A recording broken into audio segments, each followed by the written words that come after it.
এটা যত কম দেখবে মানুষের তত মঙ্গল। প্রকৃত গোলাম না হলে পরে সেখানে কাউকে ডাকে না। এই বাংলাদেশ টেলিভিশনকে আগের মতোই একটি বাক্সে পরিণত করে রাখা হয়েছে। এই সরকারও ঠিক একই ধরনের বাক্সেই সেটাকে পরিণত করে রেখেছেন।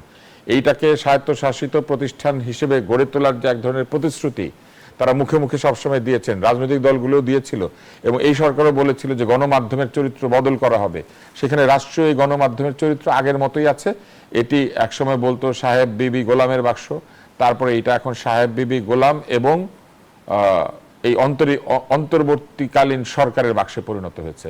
সেইখানে একদম সহজভাবে বলি, গত 18 মাসে আপনারা আমাকে দেখেন নাই এরকম কোনো টেলিভিশন নাই, শুধু বাংলাদেশ টেলিভিশন আমাকে ডাকে নাই। আপনার কি মনে হয় কেন ডাকে নাই? এটা জবাব ওনারা দিতে পারবেন? পারবেন না। এই একই অবস্থা এর আগেও ছিল।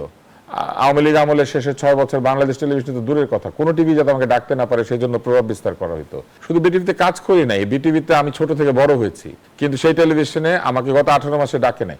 আমার কথা যদি এতই খারাপ হতো তাহলে অন্য টেলিভিশন আমাকে ডাকে, আর বিটিভি কোনো আমাকে চোখেই দেখে নাই গত এই অন্তর্বর্তী সরকারের সময়। এটার উত্তর ওনারা দিতে পারবেন না, কারণ এইটাই হচ্ছে ওনাদের সংস্কার। ওনারা যে সংস্কারের কথা বলেছেন সেই সংস্কারে বিচার বিভাগে হস্তক্ষেপ বন্ধ হয়েছে? হয় নাই। বিচার বিভাগে হস্তক্ষেপ বন্ধ হয় নাই সেটা অসংখ্য প্রমাণ আছে। দ্বিমুখী আচরণ করা বন্ধ হয়েছে। ওনারা এক এক দলের সঙ্গে এক এক রকম আচরণ করেছেন, অথচ সব দলের সঙ্গে সমান আচরণ করা তাদের উচিত ছিল এবং সেটাই আমরা ভেবেছিলাম। এখানে বোঝানোর চেষ্টা করা হয়েছে, দেখো একদিকে অনেকে আরেকদিকে একা। এটা হচ্ছে মানুষের মনোজগতে এক ধরনের প্রভাব বিস্তার করার চেষ্টা।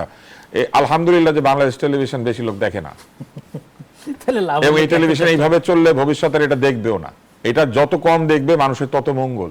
এটা একসময় বাতাবি লেবুর টেলিভিশন ছিল, এখন এটা বায়বীয় টেলিভিশনে পরিণত হয়েছে। আপনি এখানে আমরা 3 জন আছি, আপনাদের সামনে যত ক্যামেরাম্যান আছে, প্রশ্ন করেন বাংলাদেশ টেলিভিশনে নিয়মিত প্রচারিত হয় কি কি অনুষ্ঠান আছে? আপনি জানেন? 2টার নাম বলতে পারবে লোকে। একটা নতুন করে একটা বিতর্ক, বাংলাদেশ টেলিভিশনে কি প্রচারিত হয় লোকজন জানে না। বাংলাদেশ টেলিভিশনে কোনো জনপ্রিয় অনুষ্ঠান নাই। বাংলাদেশ টেলিভিশনে কোনো জনপ্রিয় নাটক, সিনেমা কিংবা অন্য কোন অনুষ্ঠানের কথা কেউ বলতে পারবে না।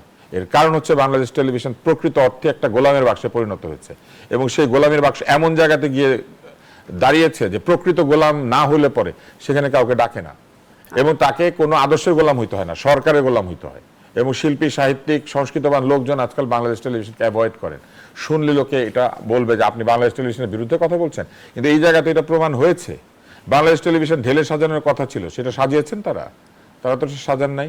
বাংলাদেশ টেলিভিশনে যাতে সকলের মতামত নিরপেক্ষভাবে প্রচারিত হতে পারে সেরকম একটা অবস্থায় তারা গিয়েছেন, তারা সেখানে যান নাই। তারা বেতার এবং টেলিভিশনের প্রকৃত অর্থে কোনো গুণগত পরিবর্তন এনেছেন? আনেন নাই। এবং এদের পক্ষপাতমূলক আচরণ কি এখনো বন্ধ হয়েছে?